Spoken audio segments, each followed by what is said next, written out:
For anyone who listens to this, anybody who is trying to balance, I can say that in the moment it's hard. I can say in the moment is really hard. There will be situations, circumstances that'll be easier than others.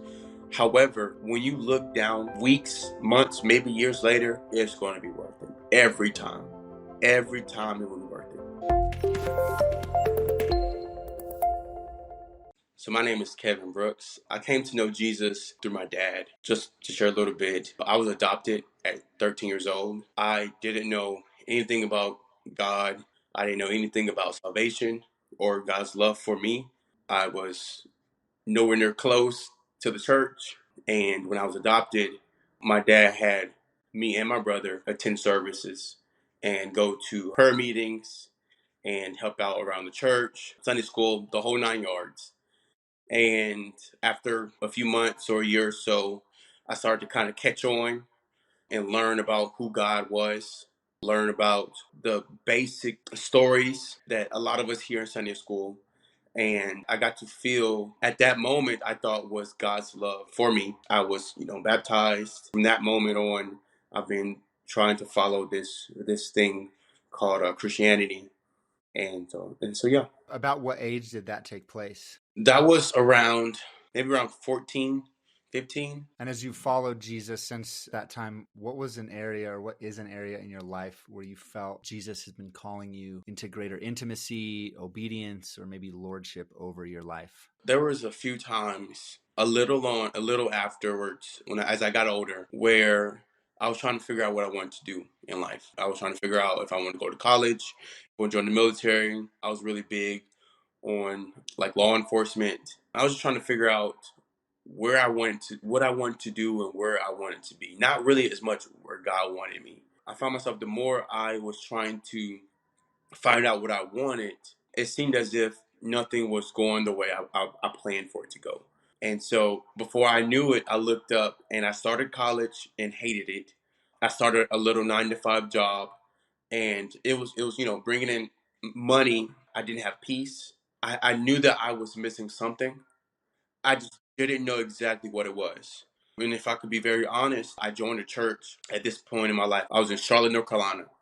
I joined the church. I knew a few people there, so I ended up joining this small church, and I grew depressed. I couldn't sleep.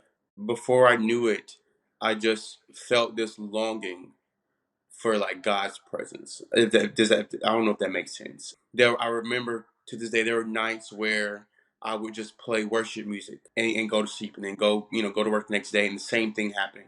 I would attend church on Sunday, of course. I think that's just because of what I was so used to doing, and I wouldn't really get anything out of it. I would, attend Wednesday night Bible study again because I was so used to doing it. I wasn't getting anything out of it.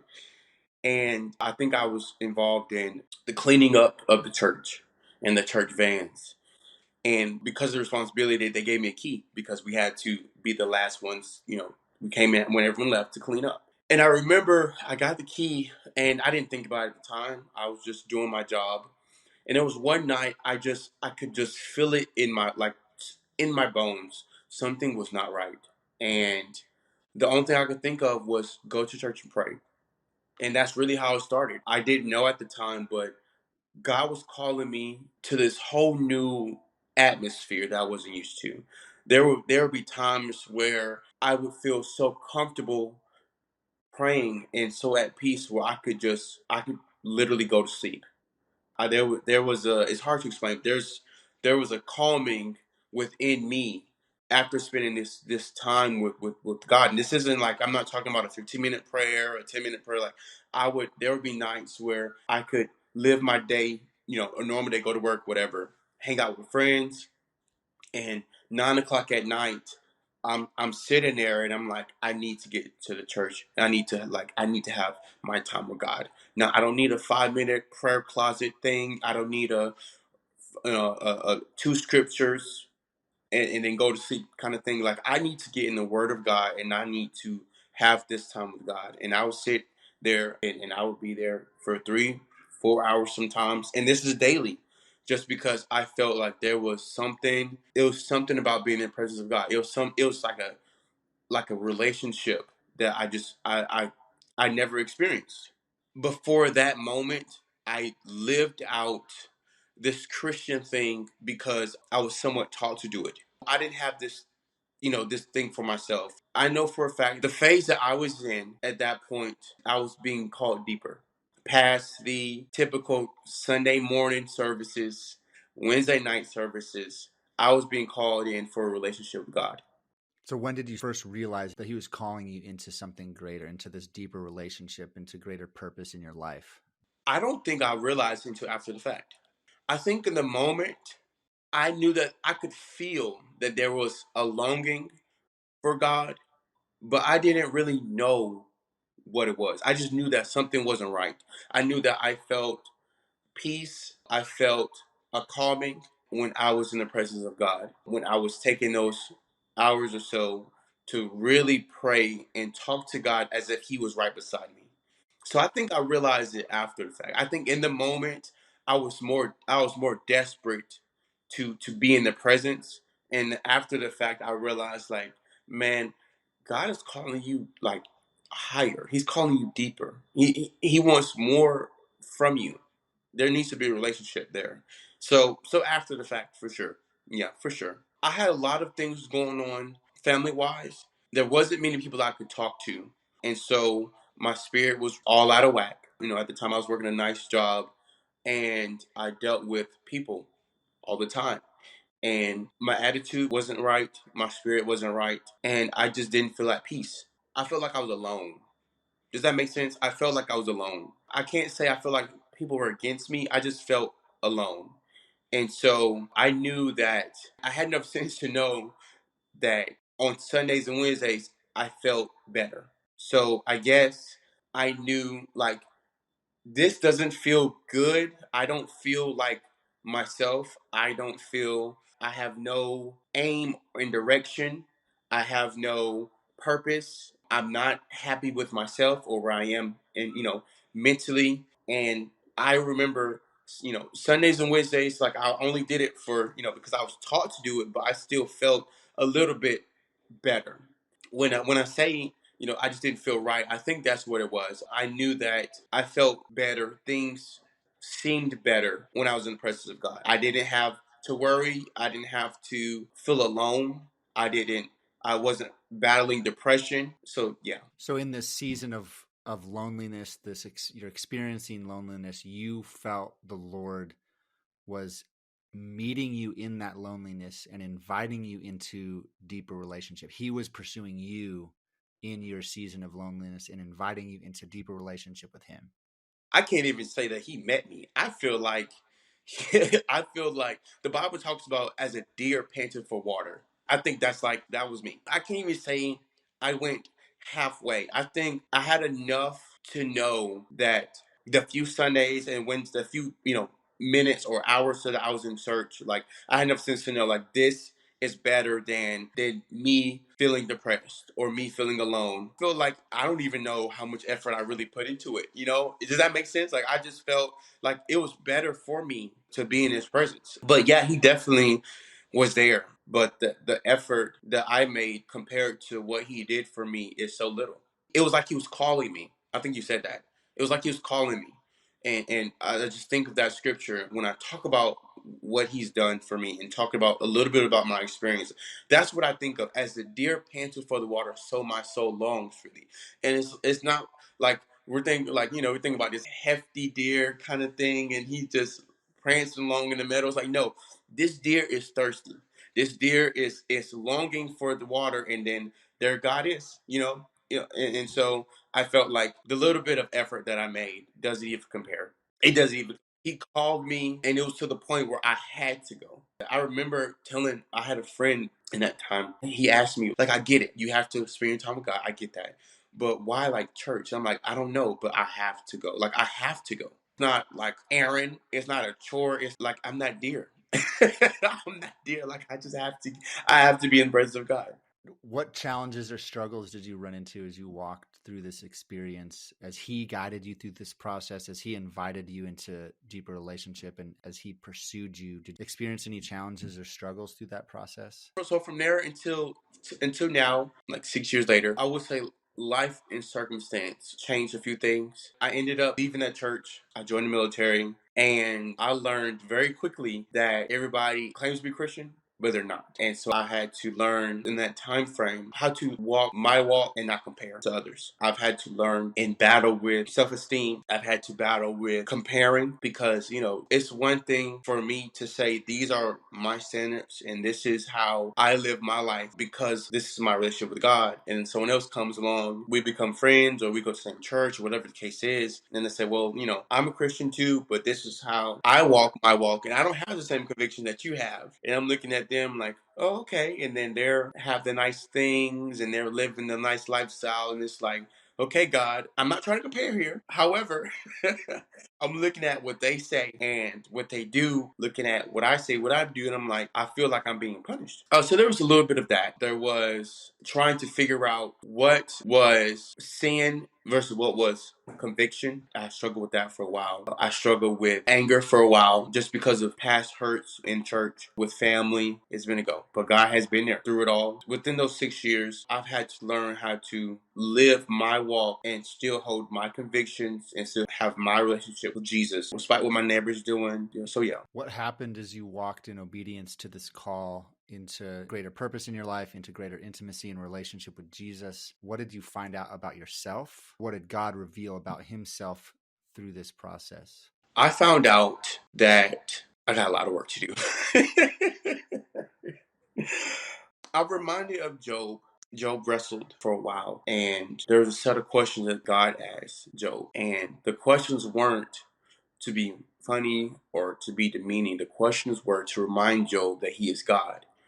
And I still feel like that every now and then. God has reminded me repeatedly to trust him. Even now, there are times where I can look at the present and look at what I have to offer and say, God, this doesn't add up. And I would be reminded to trust him. I found out that I could be better. I found out that I didn't have to accept anything less than God's love for me. I found out that I have a right to be loved. I found out that I have someone in my corner at all times there for me. And God has proven himself, as far as that part goes. God has proven himself. God has continued to remind me who he is. Even though, sometimes I still don't listen, he's always been there for me. I've been working through, even now, some things in my life involving anger, and God has showed himself to have grace and mercy. He's proven that despite how I may feel, I have the ability to walk this Christian lifestyle while being upset without having sin, without causing sin. And he's proven that. And so like I mentioned earlier, I can be better. There's little excuse. So yeah. Did saying yes to this journey into greater purpose and relationship with Jesus cost you anything? Oh yes. It's caused me to not be comfortable. So it's cost me my comfort. It's cost me finances sometimes. It's cost me a few relationships. I mean, it's not a bad thing. I guess, I don't know if the right term cost. It made me be a godly man. And I don't want to use the word made me either, but it's required me to be a godly man. So it doesn't just cost me, but it costs my family. It costs my wife her comfort. It costs my children their time. It definitely has cost behind it, and it's definitely worth it. The Bible refers to your soul being safe. It doesn't require your finances to be safe, your health, your home, or your family. But it says your soul will be saved, but nothing tangible. And I was talking to someone about that, and they gave Bible verses. They disagreed, and I said, "That's you want to disagree. That's completely fine." But we have examples after examples where to walk with God cost. And sometimes it costs more than they're willing to pay. So yeah, there's definitely cost for me and my family.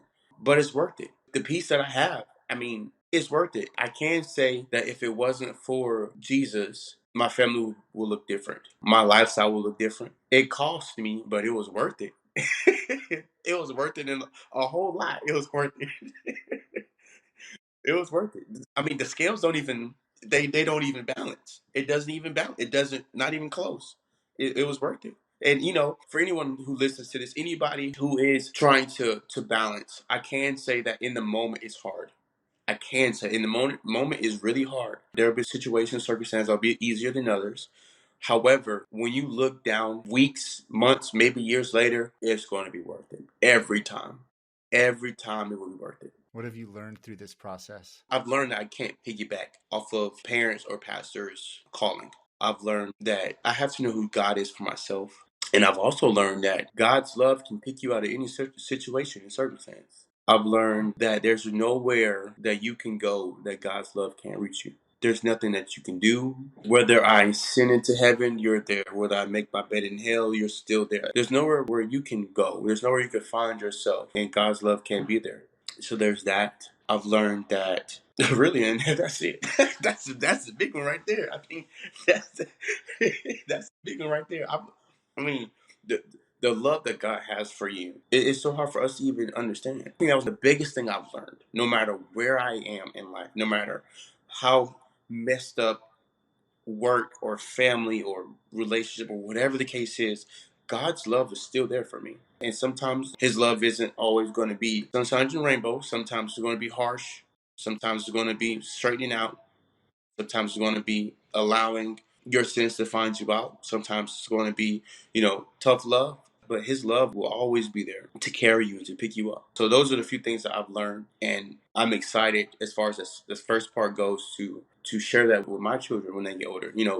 I had to learn this. I can't. My past relationship with God isn't my relationship. My parents' relationship with Jesus isn't my relationship with Jesus. So you have to get a relationship for Jesus yourself. And I'll be there to help you along the way, and I'll be there to teach. I've had to learn that, and it took that period for me to wake up and understand that. How is your life different now after answering that call and walking in obedience to this call into greater purpose and greater relationship with Jesus? How is your life different after answering that and being obedient to King Jesus in this area?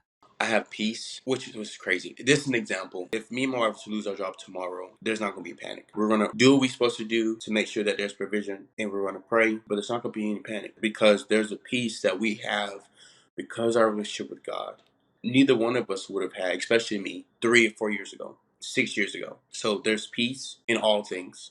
There is a relationship with God now that wasn't there 6 or 7 years ago, and it's gotten better. It's gotten deeper. It's gotten better. So the relationship with God, there's peace. I mentioned earlier, there's a support system that wasn't there years ago that we now have, that I have. There are things that God has shown me in my own life involving anger, involving depression, involving lying, involving feeling like I'm not enough, that I'm still working on. But 6 years ago, we wouldn't even be here. So a lot has changed for me spiritually. A lot has changed when it comes to my relationship with God. So yeah, Who is Jesus to you? Jesus to me is a father, but yet a friend. Jesus to me is that one person I can count on whenever I need him. Jesus to me is 3 o'clock in the morning, I can't sleep, and I can put on worship music and just have my own session with Jesus. I don't have to worry about the things of this world. I don't have to worry about what's going to happen tomorrow. Jesus to me is love and commitment. Jesus to me is the cross, is that commitment to me. He's that carpenter that builds things from scratch, from broken pieces of wood. He's that guy who people sometimes don't trust or people don't know like I know. But he takes broken pieces and broken lives and broken situations and he makes something brand new out of it. So yeah, Kevin, thanks so much for you. sharing your story. Thank you.